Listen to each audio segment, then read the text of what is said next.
Hi everybody, Captain Al speaking. Welcome to Ftd-Pc Fs number 11. This will be day one of the 747-8 differences. We'll have 4 periods total, day 1 and day 2. Day 1 will be a brief. Day 2 will be also a brief, and then followed the next week by the flight of day 1 and then day 2. Our flight plan will be from Seattle-Tacoma, KSEA, to Moses Lake, KMWH. We'll be Sonic 478 Heavy. We'll be at the North Cargo Ramp, departing runway 16 left, a pretty short taxi via Bravo. Route of flight, Seattle, Victor 23, Battleground, Victor 112, Klickitat, Victor 497, PAPS. Departure, when we pick up the clearance, will be the Suma 7 departure to Suma, the direct Kuga flight plan route. Gross weight will be in pounds for the first period, day 1, because we will be a freighter. And then on the second period will be an intercontinental passenger airplane, and will be in kilos on day 2. So for this period, it will be 775,000 pounds gross weight, fuel on board 190,000 pounds, zero fuel weight, 585,000 pounds, reserves will be 20,000 pounds, cost index 100, cruise altitude, flight level 290. We'll be at a derated takeoff thrust of 43 centigrade. That should arm climb 1. Takeoff flap will be 10 and will be the NEDP 1, which will be acceleration height of 3,000 feet, thrust reduction 1,500 feet. Engine out acceleration height will be our standard airline SOP of 1,000 feet. It'll be a flap 10 takeoff, and the wind will be 120, 10 knots, slope 0, CG 25. Weather will be Seattle-Tacoma, 120, 10 knots, visibility 1.5 miles, rain. Temperature 1 Celsius, dew point 0, altimeter 2984. We'll be departing 16 left or landing 16 right and departing 16 left. Moses Lake, 28015. 3 miles rain, 3,000 broken, temperature 3, dew point 1 Celsius, altimeter 2977. ILS 32 right will be in use, landing and departing runway 32 right. Pick up the clearance, it'll be Sonic 478 cleared to Grant County International Airport via the departure 16 left, Suma 7 departure Suma, flight plan route. Climb maintain 1000, expect flight level 290, 10 minutes after departure. Seattle departure will be 126.5, squawk 4744. Our lesson highlights will be highlighting the pre-flight and panel differences of the Dash 8, looking at the moving airport map display that we can use taxiing in and taxiing out and taxiing in. Normal and non-normal procedures in the use with the electronic checklist. The multi-function displays, or MFDs, of which we have 3. The use of the vertical situation display, or VSD, on takeoff and when it shows up, after takeoff, and when it shows up as you approach the airport, or when it inhibits as you approach the airport. We'll look at the use of the electronic checklist, and the approach will be using the Integrated Approach Navigation Procedures, or IAN. We use that on all non-precision approaches. And today we'll have when in the Moses Lake area, we'll have an ILS 32 right, but the glide slope will be out of service, so it'll be a localizer only approach. We'll look at discuss the navigation performance scales, both laterally and vertically, that we have in the Dash 8. Here's the profile, so we'll do our cockpit setup, mainly highlighting the differences and not going over what we've already went over on periods 1 and 2 for the 747-400, so that won't be in detail, but we're mainly highlighting the differences that we see during our flight deck prep for the Dash 8.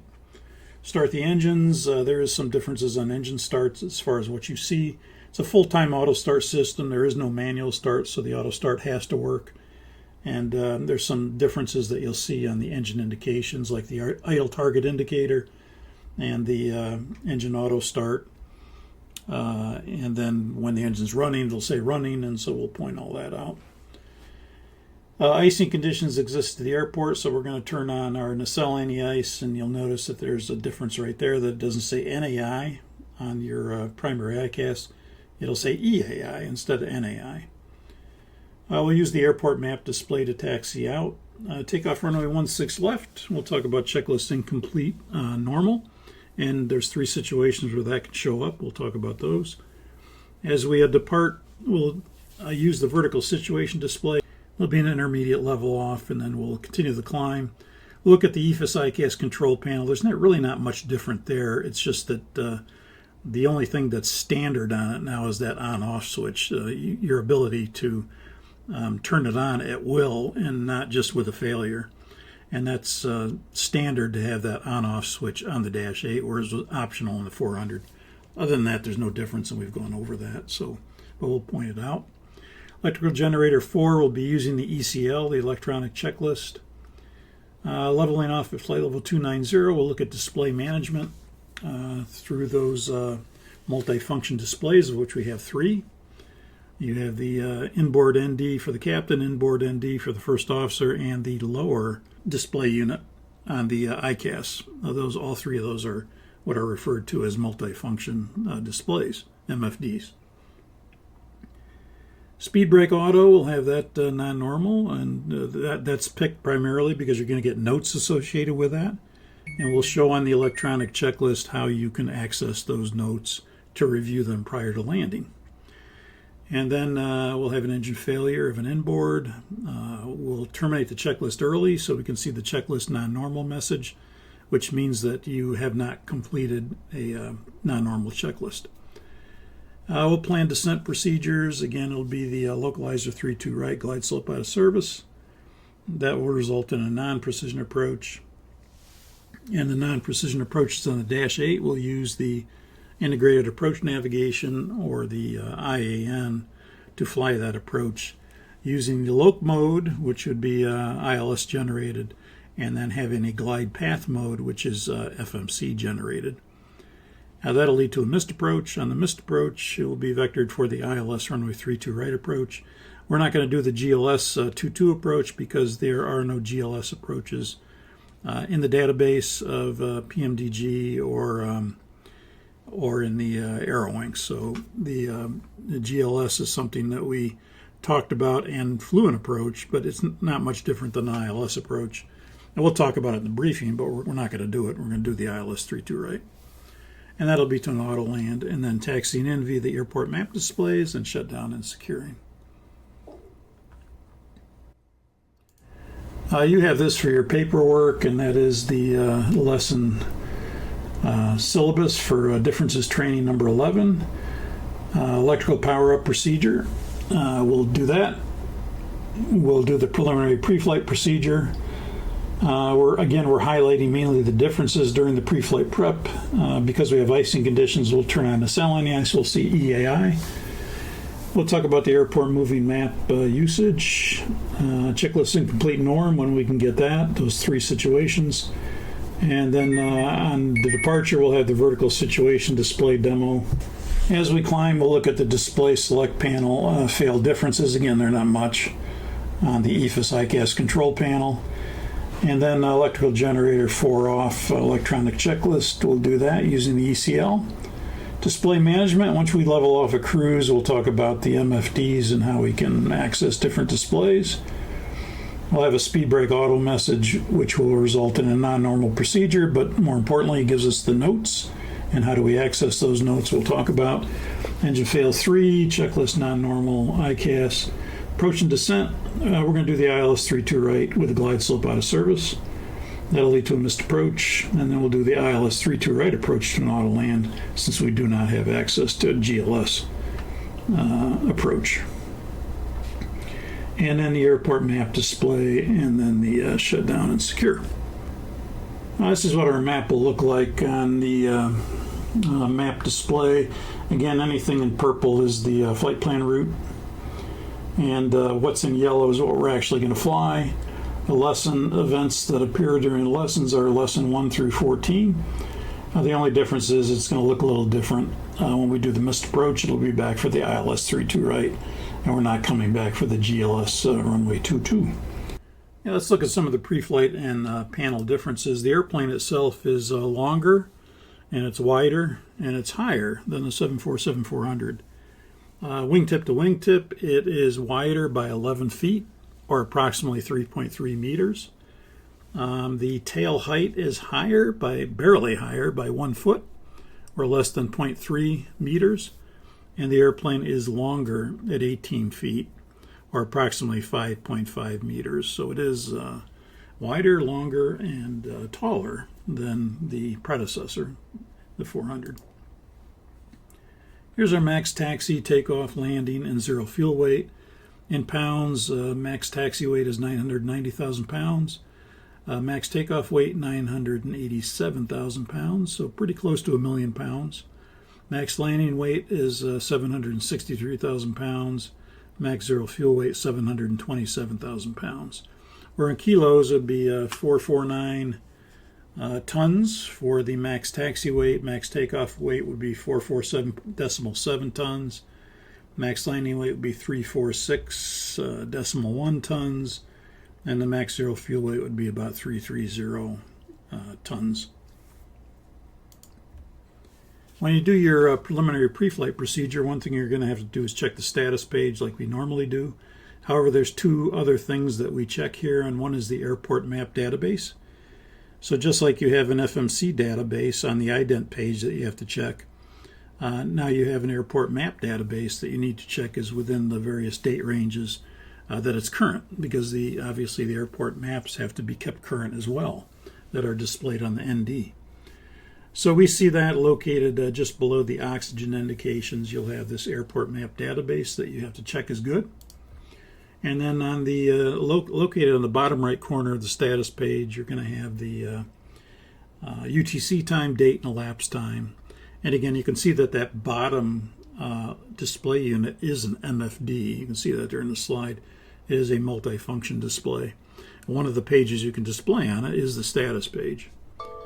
So the clock is gone on the 747-400, and it's replaced by these automatic readings of UTC and your date and your elapsed time. So there's no ability to set these. We just have to make sure they're current and accurate.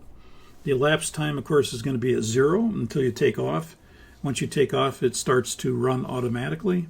When you land, it'll stop, and then it'll reset to 0 once you bring the fuel control switches to cut off. So unlike the 400 where you had to start the elapsed time and stop the elapsed time, this is all automated on the Dash 8. So again, no clock on the panel, and the clock indications are on the status display. And here's what they look like on the status display: the airport map database in the center, and the UTC date and elapsed time on the right side of the bottom of the status page. The overhead maintenance panel is basically the same, but there's a few additions. Now one of them is the window heat anti-fog power panel. Maintenance has the ability to turn off that power to the window heat panels all the way in the front of the airplane and the side windows. All that can be turned off from the overhead maintenance panel. You also have the APU start source switch. Now we had that on the 400 as well, but it's kind of optional on the 400. You may or may not have it. And on the Dash 8 it's standard to have it. There's a switch there for medical outlet power.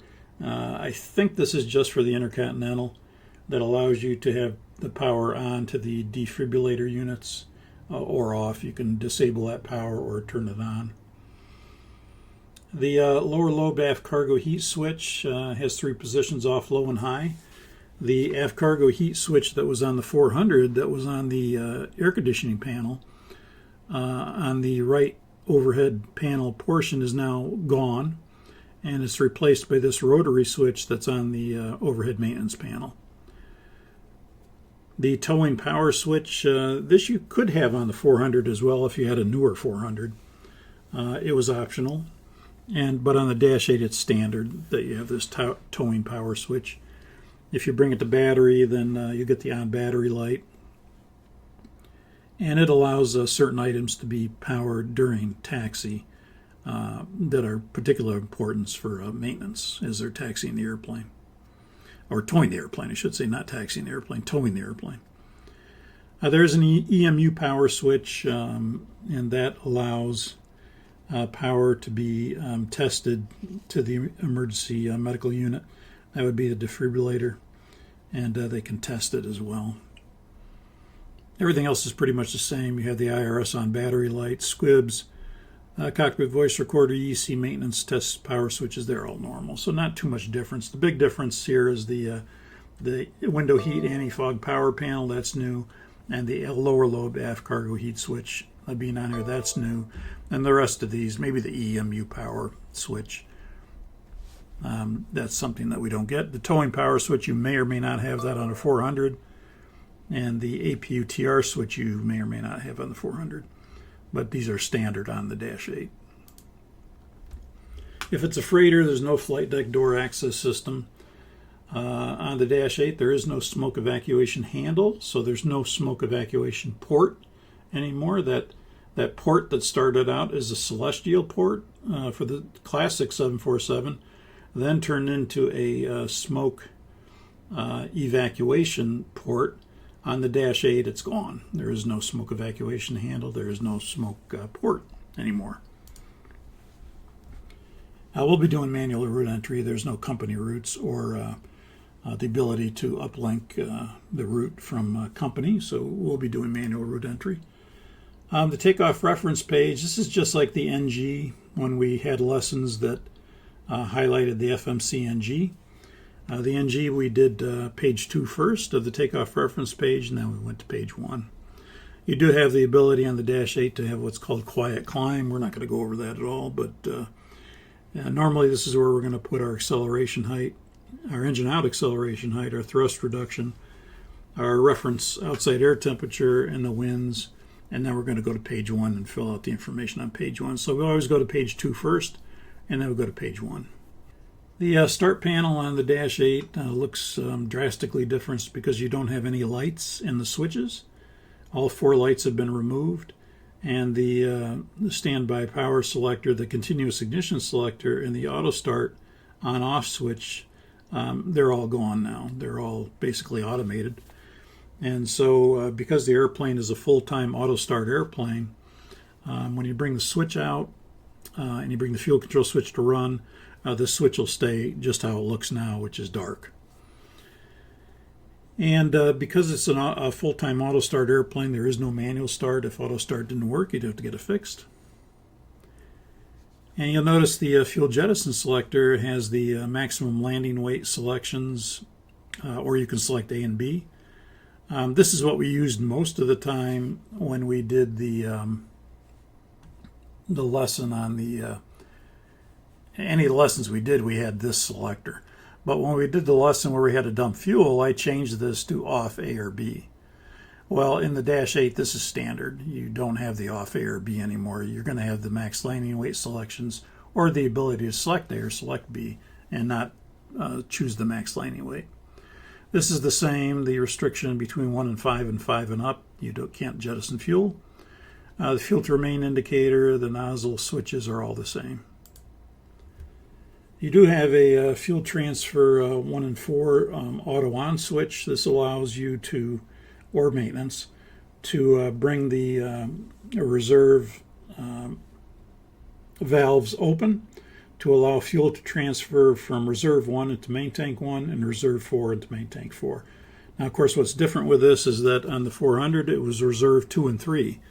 Reserve 2 to main tank 2, reserve 3 to main tank 3. Well, that's been changed in the Dash 8 to reserve 1 to main tank 1 and reserve 4 to main tank 4. So that's a difference. There is a ram air turbine on the airplane. It's on the right side. I forget if it's forward of the wing or after the wing. I can't remember. I think it's just after the wing. On the bottom on the fuselage, it's usually highlighted in red so that if you're walking around the airplane, you don't want to linger underneath it in case it were to drop. When it does open up, there's a little arm and a prop assembly that comes out. It's not very big, actually. When you look at it, you go, that's it. And you look at the props and you go, gee, that thing can power something. It looks like a little toy.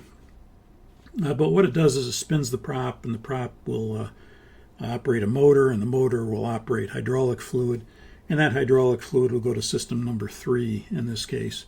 So if you lose 3 or more engines, the ram air turbine will automatically drop and power hydraulic system 3. So in the case of where you lose all 4 engines, you're not going to. In the 400 there was no manual reversion, but in the Dash 8 you would have the rat that would power system 3, and so you would have ailerons, elevators, and rudder that are powered by number 3 powered. So you would have partial hydraulic control, enough to control the airplane with system 3. You can deploy the rat manually, or it will deploy automatically when you lose those 3 or more engines. You also have the center air data function moved from the instrument source select panel for the captain and the FO up to this panel, which is on the right side of the overhead panel. So now when you look at the instrument source select switch, it's going to say left or right, and it's not going to have the center position. And it'll either be auto left or right, or just left and right. That is an option on the Dash 8. But you'd have to come up here now to switch to a center air data computer. It's not going to switch automatically. So it can switch between left and right, or if it doesn't have the auto switching, you could switch it from left to right. But you could also come up here and switch to the center air data computer if you had to. So it's no longer an automatic switching function like it was in the 400. And that function is removed from the instrument source select switch for the captain and the first officer and put on the overhead panel in this area right here. The alternate ventilation switch will allow you, when the airplane's unpressurized, to turn it on. That opens a little vent that's underneath the first officer by his feet, and that will allow you to control the valve input of how much air you want to enter the flight deck for fresh air when the airplane's unpressurized. So if you open the valve fully, then you'll get maximum flow on the flight deck if you need it, or you could close the valve partially or all the way in order to regulate airflow into the flight deck when the airplane is unpressurized. That's the only time you use this. Trim air switches, you have 2 instead of 1. On the 400, you had a master trim air valve, and one switch would open that. In this case, there is a left and a right system for trim air. The PAX switches are now alternate action switches instead of rotary switches. On the 400, you had off norm A and B. Well, now they're just on and off switches. And you still have the PAC controllers, but they're going to do their own thing to switch to the PACs to an operative controller if they need to. You just have the on and off switches now for the PACs. This is what the this is what the instrument source select panel would look like. For the air data, you would either have left and right only, or you could have left auto and right, in which case it would automatically switch from the left to the right or the right to the left if you're on the FO side. The IRS also has left, center, and right, or you could have left, auto, center, and right. That's the same as a 400. You could have that in the 400 as well. But the main difference here is there is no center on the air data, because that's been moved up to the overhead panel on the right side that we just talked about. The flat placard speeds are all 5 knots more than they were on the 400. So you can see it's everything's 5 knots greater. Flap 1 speed 285, all the way to flap 30 speed 185. Everything's a 5 knot faster speed all the way down. Landing gear switch is now a little switch. It's no longer the big gear handle that we had in the 400. There is no off position. That's automatic now. So this is just an electrical switch that sends an electrical signal, and you no longer have to have cables going back to something. So as a result, it's just a switch, and you don't need to make it this big selector like we had. And of course, you don't need to bring the gear handle to the off position anymore. You leave it up, and it will automatically depressurize the hydraulic system when it's up.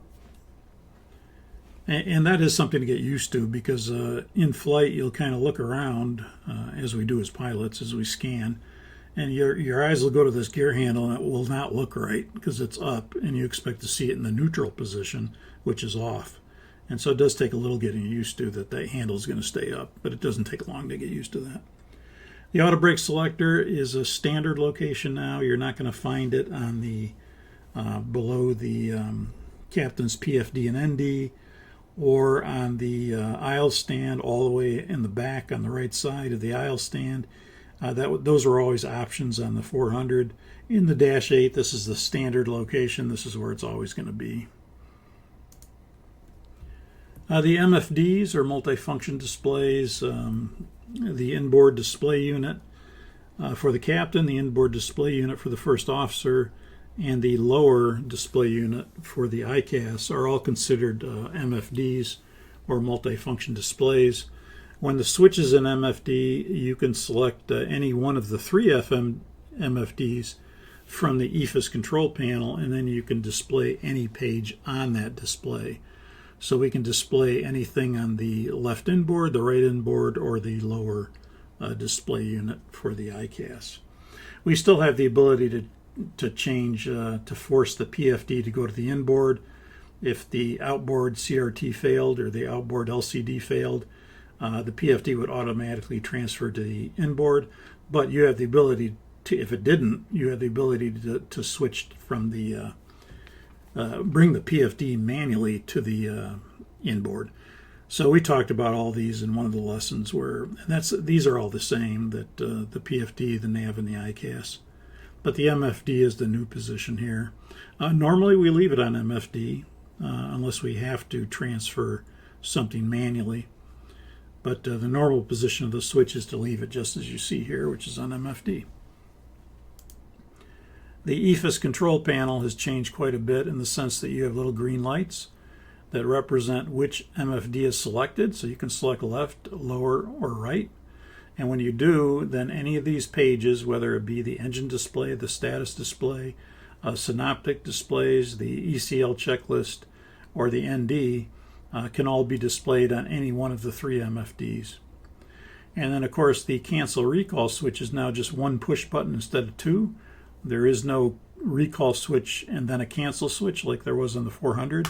There's just one button that represents both canceling and recalling messages on the alert screen. You also notice that we do have a button for the checklist now, since we did not have an electronic checklist on the 747-400. You also notice that we have a flight control push button. So the flight controls used to be on the status page, or they put it on secondary ICAS. With the engine indications on secondary ICAS, some airlines would put it on that page. But most airlines kept it on the status page. But now we have a specific synoptic that is called FCTL, which is the flight control synoptic, so that's a difference as well. Everything else is pretty standard, I think, of what we're looking at.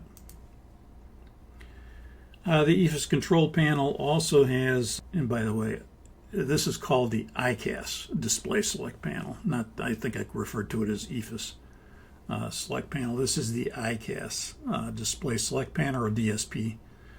And of course, this is the EFS control panel. And again, everything is pretty similar, except you'll notice that when you look at the range marks, there are no marks for, let's say, 5, 10, 20, 40, 80, 160, and 320 like there were on the 400. Now you have the ability, it's just a rotary selector that is minus or plus, and you can go clockwise or counterclockwise, and it will select the range.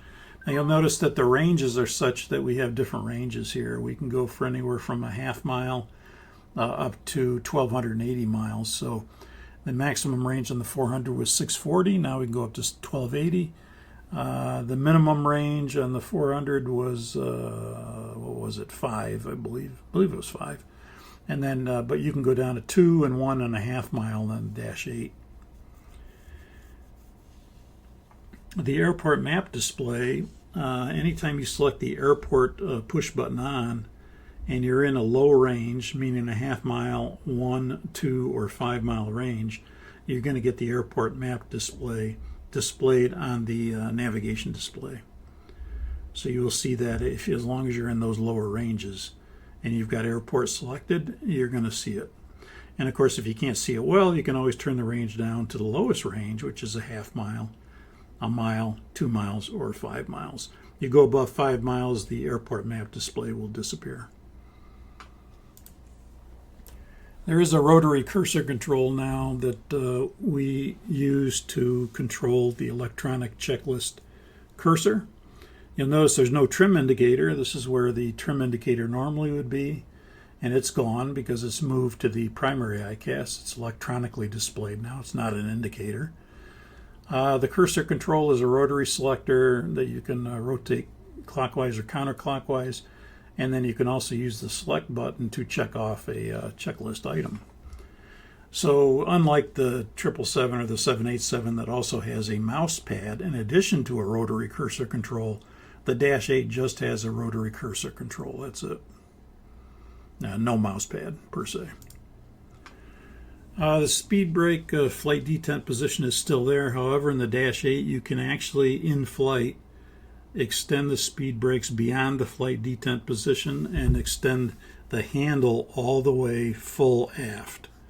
However, really, you're not doing anything different than you did in the 400. So the spoilers in flight will be reduced to a flight position. And normally in the 400, it would stop you at the flight detent position. Well, in the Dash 8, you can actually go beyond the flight detent position, but guess what? You're not actually getting more deflection. It just stays where it would if it was at the flight detent position. So even though you can extend it all the way, nothing's really changed as far as the speed brakes movement goes. When you go from flaps up to flaps 1, all 3 leading edge flap groups will extend in primary. Remember on the 400, if you went to flaps 1, you'd get the mid-span and the inboard, and then when you go to flaps 5, you get the outboard leading edge flap unit. Well, here in the Dash 8, they all come out together. They all extend in primary. There's no mid-span and inboard, and then flaps 5, the outboard comes out. No, it's all together when you go to flap 1. You also have flap load relief at flap 20, 25, and 30. I remember on the 400, you had flap relief at 25 and 30 only. Now we have it at flap 20 as well. The radio tuning panel is all digital. I think the radio tuning panel we used had rotary switches and turn switches to set the frequencies. Well, now you set the frequencies all using a digital indication. You can select left, center, right VHF. You can select left or right HF, and then you can select the AM or the upper sideband. And you can still have the high sensitivity. And if you select AM, it'll say AM. If you take it off, that light goes out, and you'd be on the SSB, or I forget what they call it, the upper sideband, I think they call it. You also have the ability to switch what's in the standby window up to the active window. The active window's on the top, the standby's on the bottom. You push the switch, it transfers whatever is on the standby up to the active window. But the nice thing is it's digital, and you don't have to sit there and flick numbers. And of course, it's actually more difficult on the simulator to set frequencies than it is on the actual airplane. Or the real simulator. In fact, it's easier than it is in the when you were a flight simmer.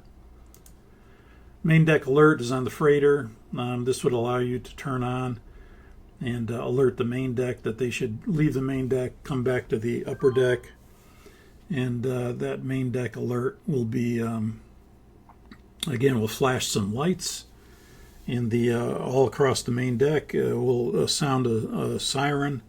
And it just tells whoever's in the main deck to get out of there and come up to the upper deck and find out why you're being summoned out of the main deck. Again, with a freighter. There's the weather radar panel. We've been using this one, so it's the newer. You could have this on the 400 too if you have a newer 400. Otherwise, a lot of this could be manual, but this is the one we've been using in the course. And like we said, we're usually on weather plus turbulence, and we're usually in auto, and we're usually on the left, the radar transceiver, and then you can select right by pushing the switch down. And if the switch is out, it's in the left. And so this is mainly the same as what we've been using. This is also the same as what we've been using. This was optional on the 400, the center, the rotor trim automatically centers, but on the Dash 8, it's standard. It's standard equipment, so it's not an option. You're always going to get this on the Dash 8. And when you push it, if you have some rotor trim in there, when you push it, it goes almost to zero, but not quite. So if you want to zero it all the way, you actually have to take the selector here, the rudder selector, and then move it to zero. It almost centers it, but not quite. And so it does require that last little movement to get it to zero. Transponder panel, this we had also. It was optional on the 400. You could have the older style transponder panel, but on the Dash 8, this is standard. They usually have the digital ability to type in the digits, and usually we're in left transponder. We have the ability to switch to right, and then of course you have your standby transponder, TA only, TA-RA, and altitude reporting off is the same. And then you have the ability to switch to above or normal or below as far as the TCAS alerting goes. The electronic checklist is if you have a ICAS message and you have a box, a white box in front of it, it means that that is a checklist icon that appears, and that means there is an electronic checklist procedure. That means there are procedural steps. So that would tell us to go to the electronic checklist to do that checklist. If no checklist icon is in front of the message, like in this case autopilot, and there's nothing there, that's the same as in the 400 having a careted prompt in front of it. Remember, the caret used to mean, if you had that in front of it, that it was for crew awareness only, and there are no procedural steps in the QRH. You could go to the QRH, you could look at this, and it would tell you what the condition is, but there's no step 1, step 2, step 3. There's no procedure for this. But it will tell you what the message means if you go to the QRH. Well, in this case, there just is nothing in front of it. So the caret has been removed, and if you don't see a box in front of it, it means there's no procedural steps. We still need to go to the checklist to see what it is, but you're going to see that it just says what the condition is, and there'll be no step 1, step 2, step 3 kind of thing. You get the checklist by selecting the checklist display on the ICAS display select panel. And when you select checklist, it's going to come down to whatever MFD you have selected. Usually that's the lower CRT. The lower center would be used primarily to display the checklist, because both crew members can see it easily. But you could display it on the right inboard, you could display it on the left inboard, or you can display it on the lower center. Normally it's displayed here. It's easiest for both crew members to see that way. And you'll notice that if we were to select the checklist and it's the first flight of the day, then you'll get the pre-flight checklist. If you see gray boxes, like we do next to oxygen, that means that it's an open loop item. Open loop items need to be completed by us. They can't be completed by the airplane itself. The airplane can sense in some case whether something is true or not true.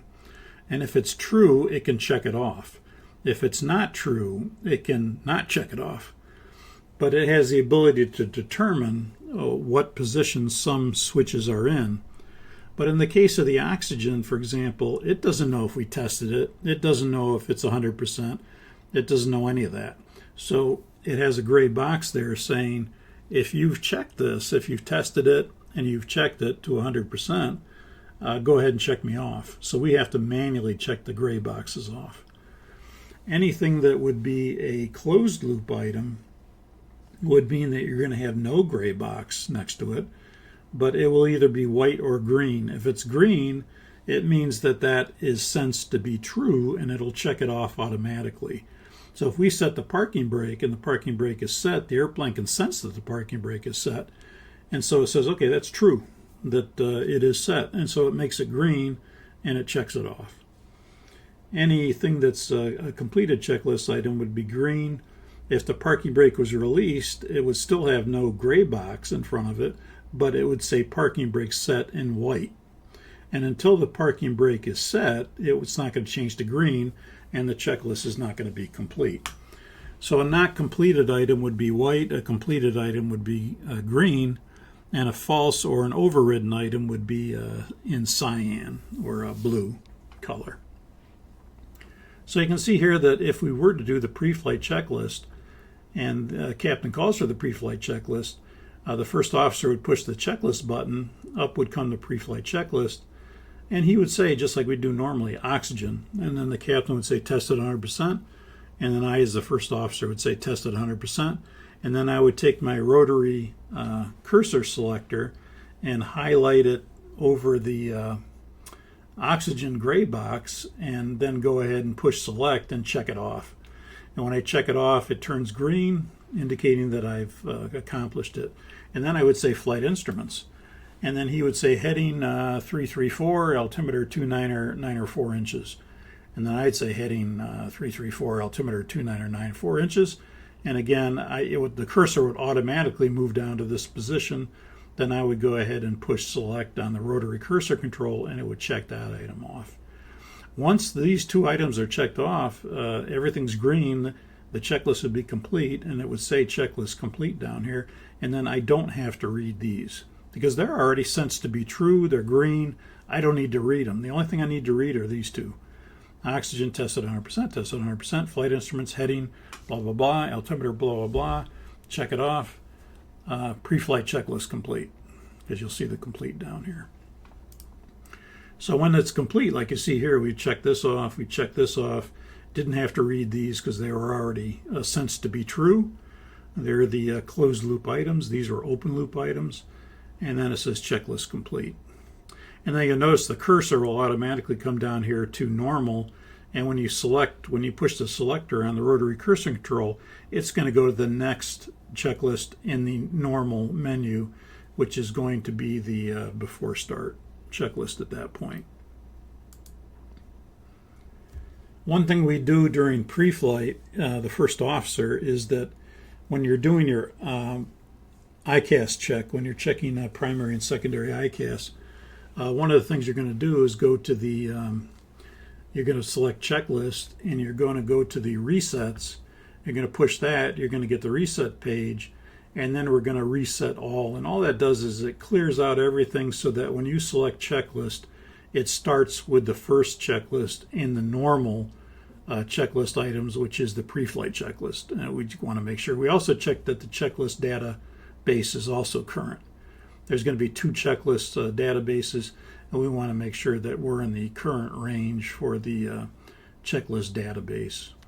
So again, another database we have to check, just like we had to check the airport map database, we have to check the FMC database. We also have to check the checklist database, because that has to be kept up to date. So those two things, we have to check the checklist database and then go to reset all and check that as well. And come down here and highlight it and then select it. And then when you go back to checklist, it'll go to the pre-flight checklist. The normal menu, you can see it's just like if you're looking at your QRH, it's pre-flight, before start, before taxi, before takeoff, after takeoff, descent, approach, landing, shutdown, secure. This is the Boeing. You know, airlines, if they had different checklists, they'd have different things in here. They can have this customized to what their procedures are, what their checklist is. And there's the resets that we normally go down to, and then here's the non-normal menu if we needed to select a non-normal menu. Normally, if you have a non-normal problem, you're going to have the ICAS message, and when you push checklist, it's going to take you to that non-normal procedure automatically. But for example, if you had something that was an unenunciated, like two-engine inoperative landing, you'd have to go to the non-normal and go to the two-engine inoperative landing, so you'd have to select that.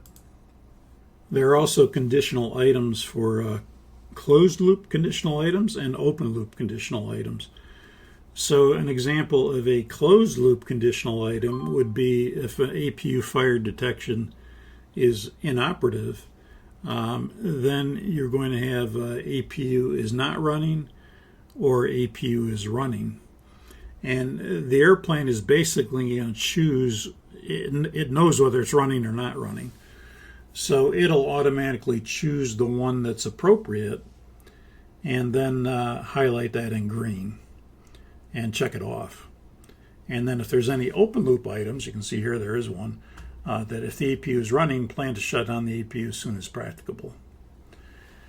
If it's a open loop conditional item, then you're going to have to tell it something. So in this case, you can see it's got a flap position is between 1 and 5 or at 5. And we need to tell it yes or no.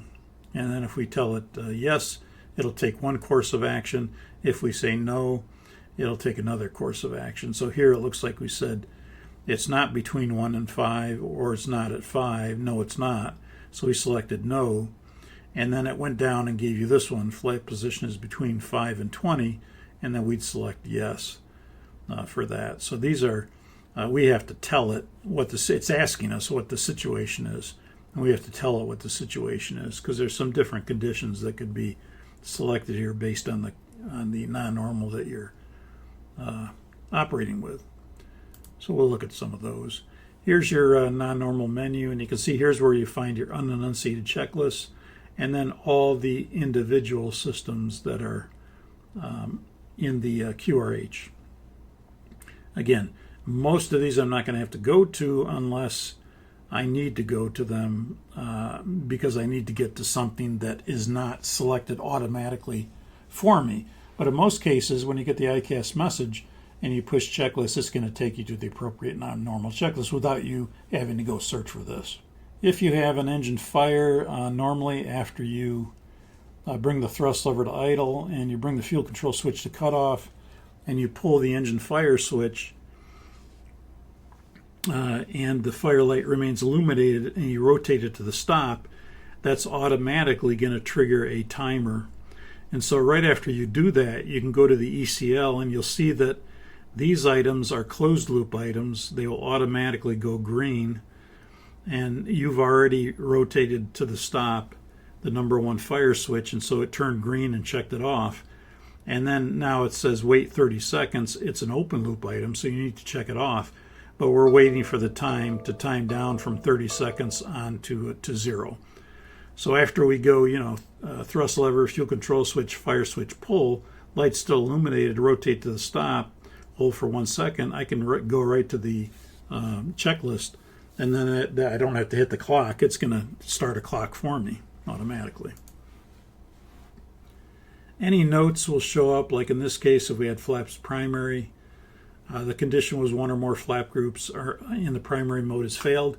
Ground proximity flap override switch to override. This is probably a closed loop item that was white, but once I take the ground prox flap override switch and bring it to override, it'll turn green and check it off. And then note, plan additional time for slower flap operation. Note, use flaps 20 and VREF 20 for landing. Well, these are the notes, and they're going to stay even though I've completed the checklist complete. You'll notice that a notes box will appear down here because there's notes that we may have to review prior to landings, and these stay here. And then one of the checklist items on the descent checklist is to check notes, and so we would check notes that could be applicable for landing and then review those notes again. A checklist incomplete norm can come for one of 3 situations. You can get a before takeoff, during approach, or a landing alert. The before takeoff alert will occur if the before takeoff checklist is not complete, you haven't done it, and the airplane is on the FMC takeoff runway aligned for takeoff. If that's the case, you will get a caution, beep, beep, beep, beep, and you'll see checklist incomplete norm, and it's telling you, hey, you're on the runway, getting ready for takeoff, and you haven't completed the before takeoff checklist. On approach, it occurs if the approach checklist is not complete and the airplane descends through the FMC transition level and the flaps are not in the up position. So if you happen to go below, let's say in the States, below 18,000, and you bring the flaps out of up and you haven't done the approach checklist yet, you're going to get this approach alert. Checklist incomplete norm, and it would be telling you you need to do the approach checklist. And the landing alert would occur if the landing checklist is not complete and the airplane descends below 500 feet above the FMC landing runway. You're going to get the checklist incomplete norm. And again, it's basically asking you, hey, we're at 500 feet. How come you haven't done the landing checklist yet? You need to do that before we can say everything's good here. And so those are the three situations that you get in the Dash 8. In the 787, there's actually another one, but in the Dash 8, there's three of these. Here's the differences in the engine indications on the N2. You are going to have an idle target indicator. It's a little green line, and that would indicate when the engine accelerates to that idle target indicator. Once it gets there, it can sustain itself at idle automatically on its own. It doesn't need any kind of starter assist done or anything like that.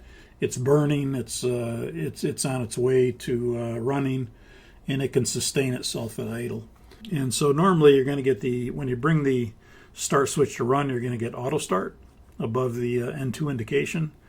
And then as the engine accelerates and it gets to this idle target indicator, it'll go to running.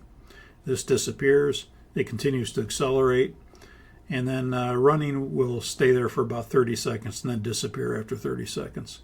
If you have an engine shut down, you're going to see auto relight because it's going to continuously attempt to relight the engine. And so auto relight would appear above the N2 indication. We referred to this one earlier in the briefing. Engine anti-ice is replacing NAI. On the 400 it said NAI, and the Dash 8 it says EAI. You will get a WAI inhibited ICAS message anytime you take off. There's icing conditions and ice is sensed, and the leading edges are deployed. You'll get a WAI inhibited message telling you that the wing anti-ice is inhibited only because the leading edges are out, and until the leading edges are retracted, once they're fully retracted, then you'll get the WAI, like we did in the 400 as well.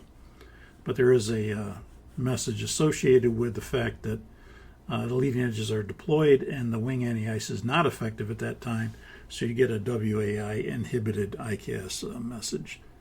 And I think that's an alert message. That's a advisory message. I don't think there's any oral associated with it. It just pops up, basically telling you that again, once the leading edges are retracted, then this will come, the WAI. You have a flight control synoptic now, which is nice. It's got its own. If you remember, we had the flight control indications on the status page on the 400. Or on the engine page if you were an airline that selected that option. Some airlines did. Most of them kept it on the status page, but there's a few airlines. Northwest Airlines used to do that. We used to have it on the secondary ICAS, not on the status page. And with the flight control synoptic now, you'll notice that you can see all four elevator surfaces. If you remember on the 400, you just saw two. And the two that you were looking at were the outboards, because you knew if the inboards were moving, the outboards would move. And so if the outboards were moving, the inboards would be moving. So you only saw the two outboard indications because you knew if they were moving, the inboards were moving, because that's where they got their signal from, was from the inboards. But now you can see all four elevator surfaces. Rudder, you still see the lower and upper rudder. That's no different. Ailerons, you're going to see the inboard aileron, outboard aileron, and the spoilers used to have its own indication, which was just one little tick mark, one little indicator, and that usually in the 400, if you remember, it showed number 4 spoiler and number 12 spoiler. Well, now you actually have a representation of all 6 spoilers on one wing. So you got the 12 spoilers, 6 and 6, and you have the white indication indicating the spoiler deflection, so you see all the spoilers now. You also have the stab trim on that flight control synoptic and what it's set to. One thing that we have on this airplane on the Dash 8 is an aileron droop. So anytime you would bring the flaps to a takeoff position, the ailerons are going to droop, and that provides, basically it provides better performance by drooping the ailerons, and it also reduces noise. So in addition to the engines, which have the scalloped trailing edges, the casing is more of a scallop. That helps reduce noise. And also the ailerons being drooped help reduce noise. When you do droop the ailerons, if you droop the inboard ailerons, anytime you're at flaps 10 or greater, if you were to do a flight control check, you cannot achieve full up motion when you have the flaps 10 or greater selected for the inboards. For the outboards, if you have flaps 10 or flaps 20 selected, you cannot achieve a full down motion on the outboard ailerons. So what does this mean? Well, it means that if you were to do a flight control check and the flaps, let's say they're up, they're not, we didn't put them down yet, and you do a flight control check, you will see full displacement of the ailerons and of the elevators and of the rudders. But if you happen to bring the flaps out and then you do a flight control check and the flaps are fully extended, you're going to see a little bit different indications than you would see normally. And so this is what you would see if you did a flight control check and you're bringing the control column fully right. And the little acronym that we used to use is full droop, full droop. And that means when you go from right to left and you look on the synoptic from right to left, the inboard droop with flaps 10 or greater is going to not achieve a full up motion. The outboard droop for flap 10 or 20 is not going to achieve the full down motion. And so you're going to see when you look from right to left on the synoptic, right to left, you're going to see full indication on the rightmost aileron, and then a slight droop, and then a full indication on the other side, and then a slight droop. When you go to the left, left control column displacement, from left to right now, you're going to hear left ear, you're right here, right to left, left to right, you're going to see full droop, full droop. So what that looks like is it looks like this. So in this case, we're going full right. The flaps are out already. And so if you go from right to left, and that means start at the right here, you're going to see full, and that is full. If you go to the inboard, you're going to see droop. The ailerons droop, so it can't achieve this full up motion. But it's drooped. And then you're going to see full on the other side, and then you're going to see slight droop. This is a very slight droop. Sometimes it's even hard to tell it's drooped, but it's not as much as this one. So you'll see full droop, full droop. Now again, if you didn't have the flaps out, you would see full, full here. But if you happen to, normally we go flaps 10 or flaps 20, and then we start the flight control check. And if you do it fast, you'll probably catch it before it does this droop.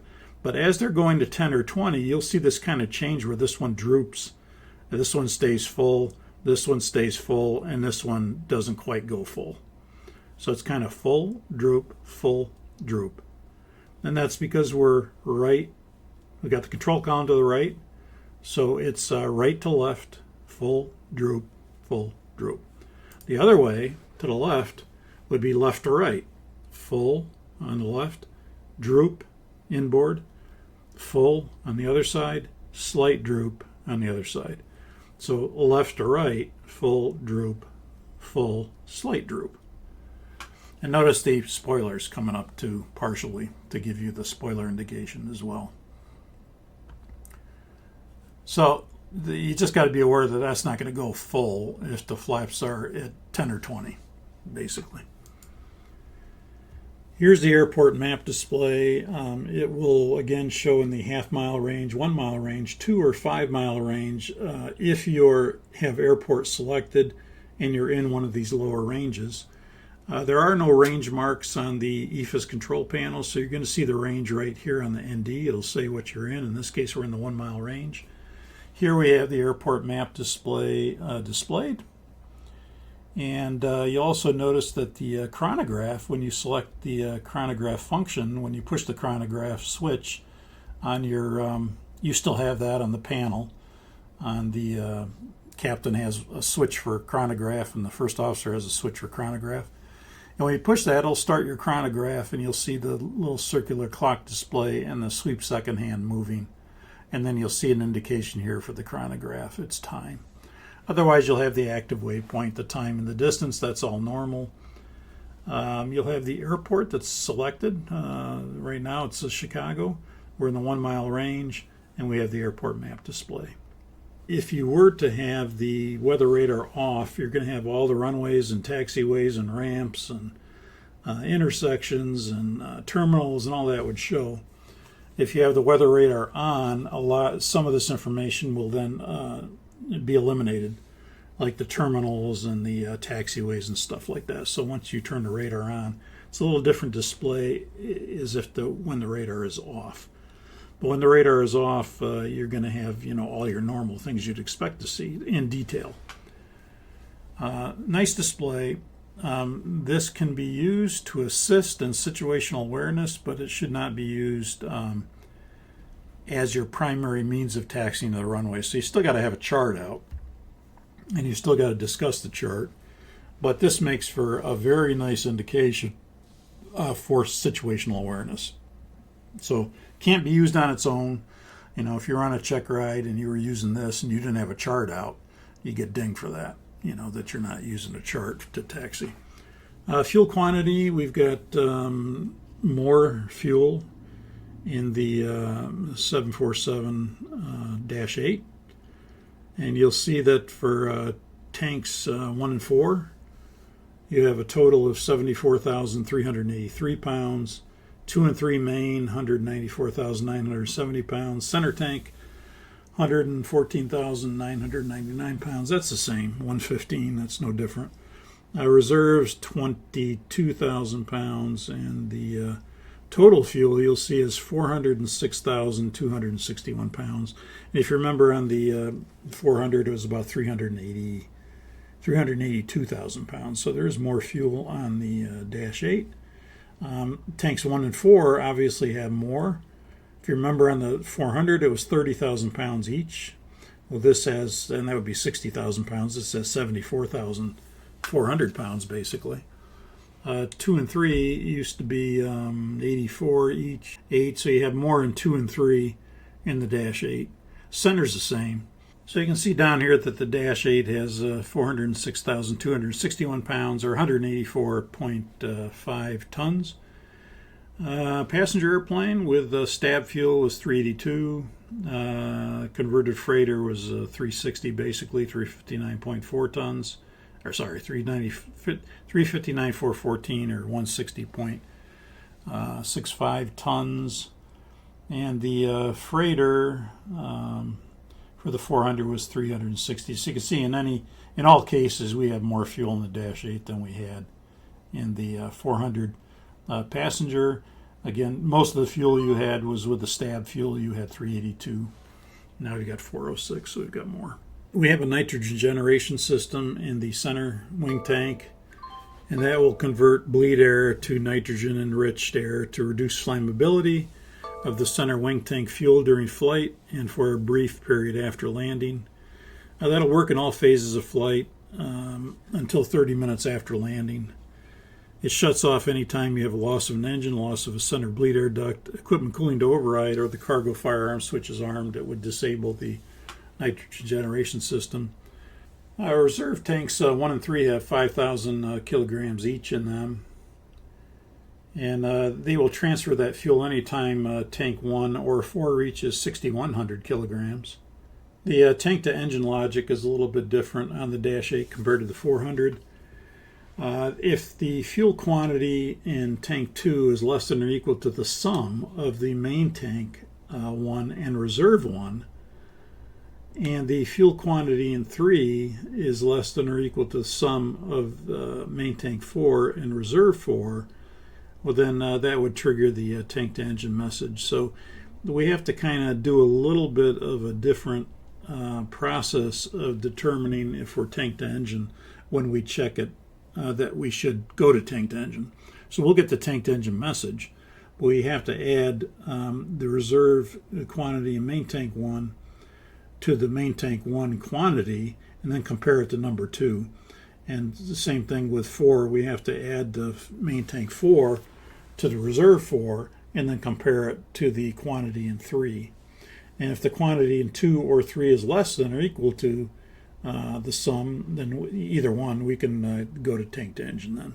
And we'd have the tank to engine message, but that's how we check it.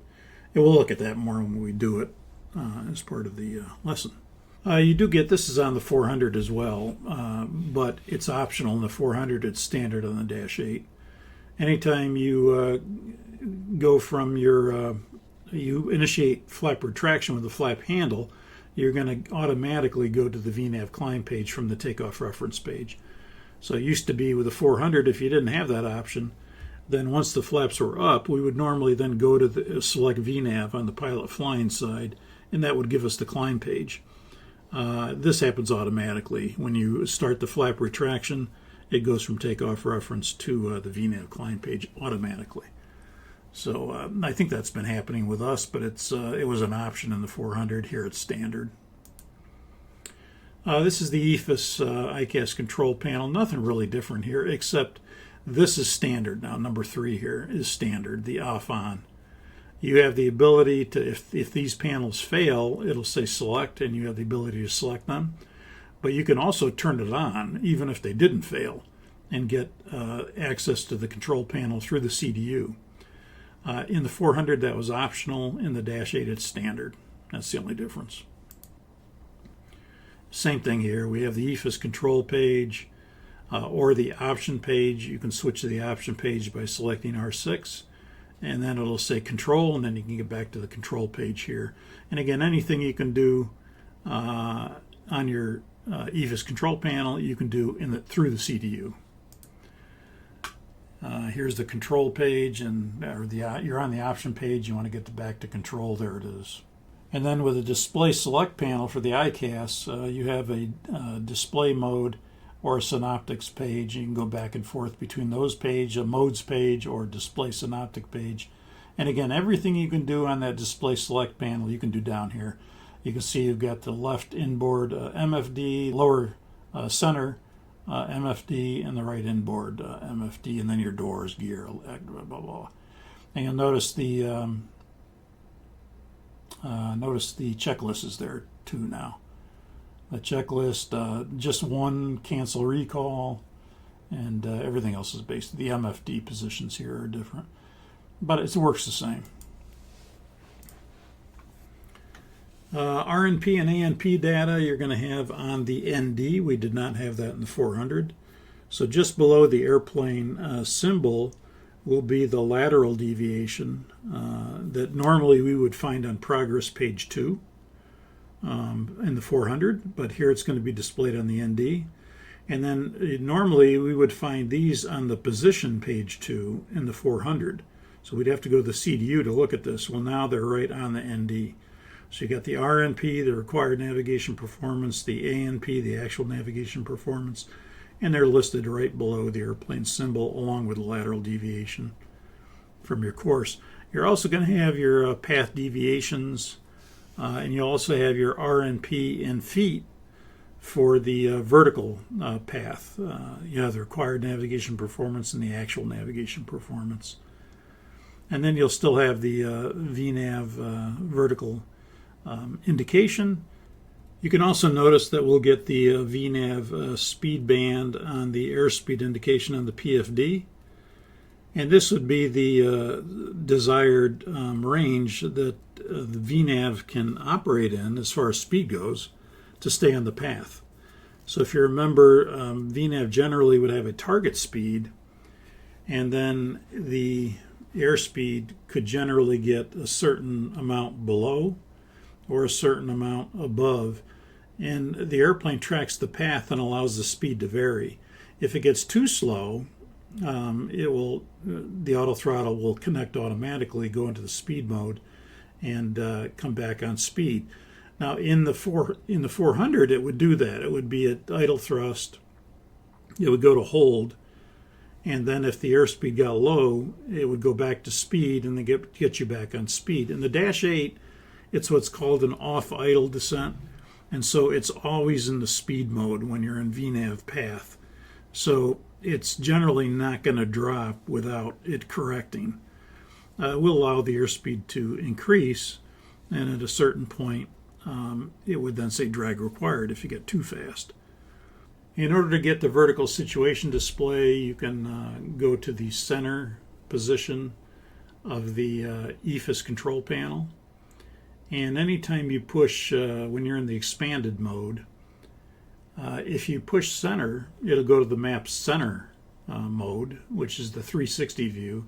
And then if you push it a third time, it'll bring up the VSD on the navigation display. So you have to be in the map mode, and then you can select center. It goes to the 360 mode. Select it again, it goes to the VSD. That's how you display it.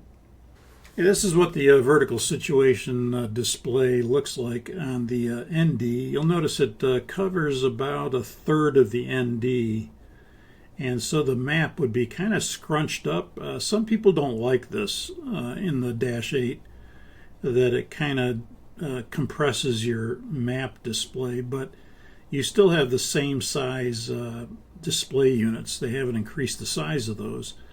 So it does look a little more congested for the map compared to, let's say, like the 787, which has these nice big displays, and the VSD is nice and big, and the map's nice and big, and everything's big. On the Dash 8, it's kind of like they just jammed it in here. So it works just fine, but it's some people don't like how the map is constrained a little bit. Now you will notice that on the ND map itself, there's what's called an en route swath. That's number 1 there. That's a blue dashed line that will show you what the VSD is looking at. So that dashed line in between dash line to dash line is what the vertical situation display is looking at. It's what it's scanning. Now it is called an en route swath in this airplane. You'll notice that it only kind of looks ahead, and when you make a turn, the blue dash line will expand during the turn as you turn, and then it'll go back to normal. And it only looks straight ahead of you. On the 787, for example, it's called a route corridor, and it will display everything along your route, even bends and all. So it looks ahead and left and right, and it's called a route corridor. You can look all the way down your route, what the VSD would look like. But in the Dash 8, it's just what's straight ahead of you, basically. So anything that's, you see Vamps here. If there was a waypoint up here after Vamps, you wouldn't see it on the VSD because it's not in the en route swath. And again, this will turn, like you see here. This indicates we're kind of turning right, that the en route swath will open up when you're making a right or left turn. And again, what you're looking at on the VSD is what's inside this en route swath. Now, that en route swath will, it does indicate the area of the map that is shown on the VSD. That display is inhibited on takeoff and approach when the airplane is within 6 nautical miles of the runway and less than 3,000 feet above the field elevation. So once you get above 3,000 or 6 nautical miles from the runway, the en route swath will appear. And then when you're on approach, once you get below 3,000 feet or within 6 nautical miles of the runway, it'll disappear, the blue dash line. Or you'll still see the VSD for the approach, but you're not going to see the en route swath line. That's going to disappear. These are some of the symbols that we'll take note of when we're flying. Number 1 here is the selected vertical speed. If you're in the vertical speed mode, there's going to be a dash magenta line that will show you where you will be on that profile at that particular vertical speed. So if you change the vertical speed, that'll change that dash line, either reduce it or increase it. You'll also have a vertical flight path vector. That's the white line right here that goes out from the tip of the triangle here out to the right. Again, this is the airplane position, which is looking at it from the right side, let's say. And then you have this vertical flight path vector that will go up and down and change to show you where you're going to be along your flight path. Again, the horizontal axis is the miles that are selected. The vertical axis are the altitude or the feet. You also have what's called a range to target speed dot. That's this green little ball here that goes along the straw. and that will indicate the difference between your actual speed and your target speed. So anytime you're within about 15 knots, it'll appear, and then it'll disappear as you get on your target speed, and it'll move in and out based on what the deviation is from your target speed. And then you also have a blue dashed line, which would represent a 3-degree reference to the runway. You'll also see there's gates for 1,000 feet and a gate for 500 feet. Just like we have it on our altitude indication. When we get to 1,000 feet, we get that bar, 1,000-foot bar on the altitude indication of the PFD, and then it turns amber at 500 feet. Well, here you see it on the vertical situation display as well. And then you have a representation of the runway. You can see a terrain representation below the terrain we're flying over. And these are some of the main symbols that are on this. This could also be a magenta line if you have an ILS approach selected, or you're doing a non-precision approach. Then this would be a magenta line. But right now it just references a 3-degree reference line to the runway, and it's a blue dash line. But it could be magenta as well if you have an approach selected. Here you see it now. Is a solid magenta line there. You also have the what you set on your selected altitude will show up on the VSD. Your barrel minimums will show up also on your VSD. The altitude you set on the mode control panel will be shown above the altitude indication here in magenta. And then, of course, your fixes that are displayed in the en route swath will be displayed here on the VSD as well. And then the waypoint identification will be displayed, like in this case, NOLA. And if we were going to cross NOLA at 2,200 feet, 2 triangles touching would be to cross at. If you took one of these triangles away, it would be at or above.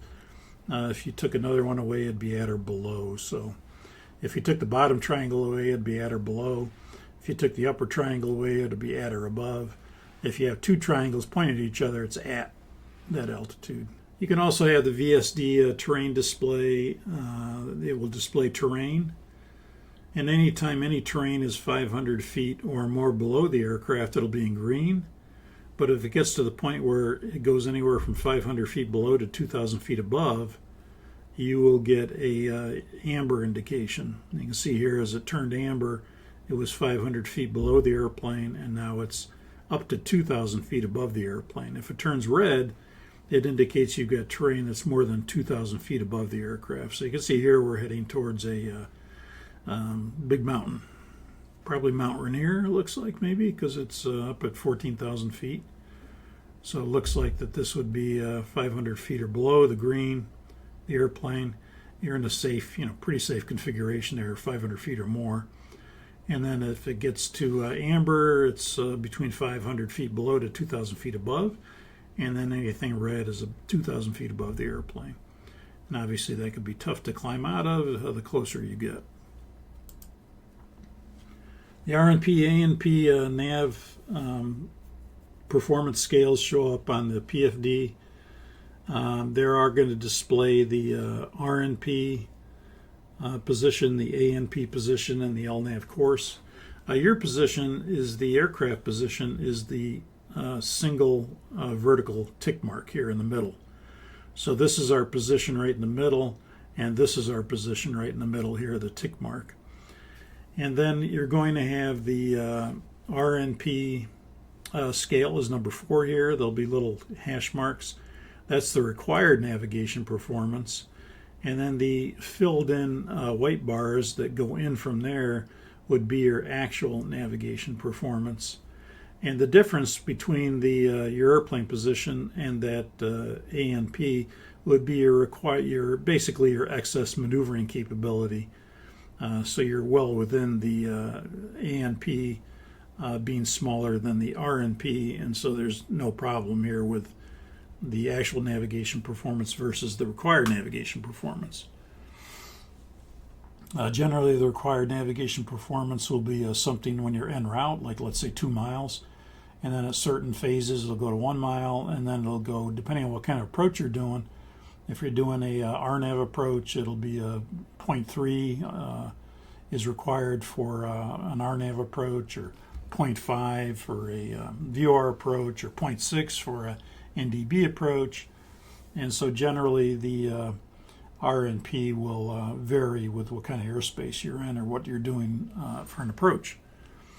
The ANP would be looked at by the FMC to determine, what's your actual navigation performance based on about a 95% accuracy where it thinks you are. And so generally it performs at a very high accuracy, and as long as it's under the RNP, you're good. Your VNAV deviation would be shown here, and again you have a RNP for the vertical deviation as well. You have an ANP white bars for the actual navigation performance, and again we're right in the middle here. That would be the aircraft position. The nav source is shown in number 1. In this case it's FMC. If you see a triangle like we do here, it means it's an FMC generated indication. In other words, this would probably be for LNAV, and this would probably be for VNAV. And it's a triangle. If it was an ILS generated, it would be a diamond and not a triangle.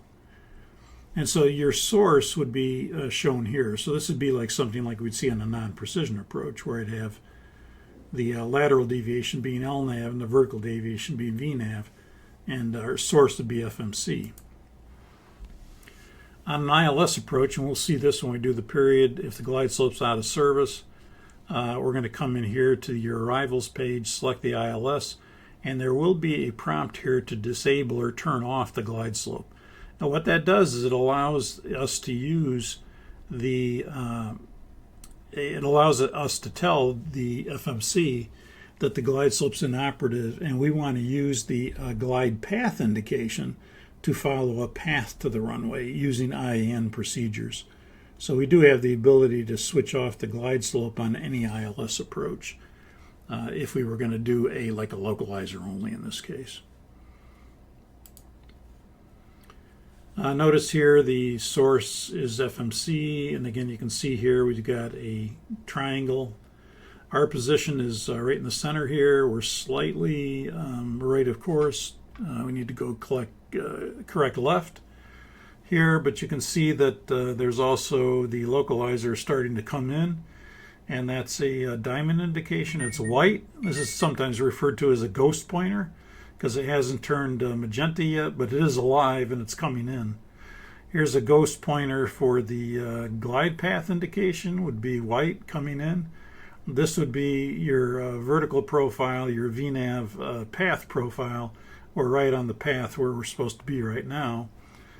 And notice the source is FMC, so we've got the right now LNAV being used, and we've got VNAV path being used, but the localizer is alive as it's coming in, and then the localizer will capture.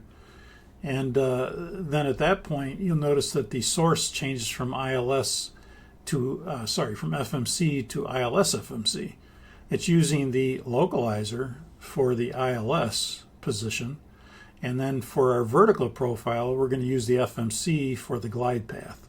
So this would be like a localizer only approach where we've turned off the glide slope indication in the approach in the FMC, and now we're getting the glide path indication to do this non-precision approach by using a FMC generated glide path.